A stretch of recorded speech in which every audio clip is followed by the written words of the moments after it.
Now, the last of our new features to announce is one I'm particularly excited about, and we can't wait to see how this one could transform school communications.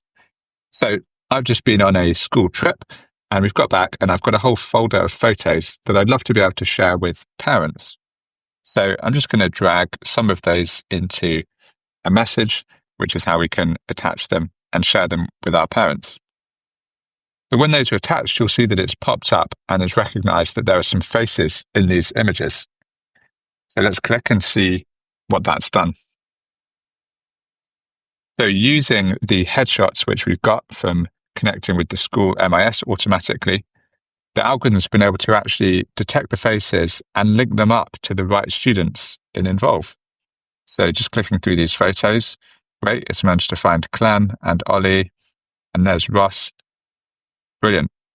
So if I save this and send those photos out, two magical things will have now happened, but I'm going to switch to the parent side of our platform to show you. So this is the parent homepage.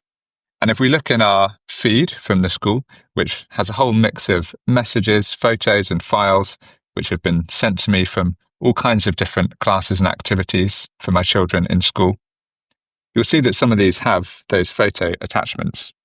Now, the first magical thing that that algorithm has done is it hasn't sent me every single photo that was taken on the trip.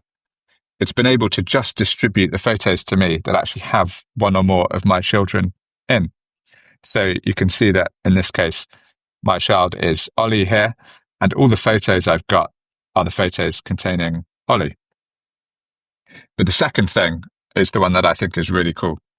Now, parents across school will have a range of different permissions for photos in terms of whether their child can appear in photos that are shared to other parents, or indeed more widely, perhaps in marketing for the school. And because we have that data, we're able to use a real-time face blurring algorithm to blur out the faces of any children in these photos who aren't my own and who I wouldn't have permission to see. So in this case, Ollie is my child, and Clem's parent didn't give permission for her photo to be shared, and so I can't see it. But because this is a real-time algorithm, it means that if one of those parents changes their permission, then the next time I open up this photo, I'll see it with those other faces blurred or unblurred according to their permissions. Now, we believe this is going to be an absolute game changer for schools, not least because we can finally move to having fine-grained permissions from parents who can specify exactly how and when they want to allow their child's photo to be used. We hope you're as excited about this as we are, and we can't wait to see how schools start using this.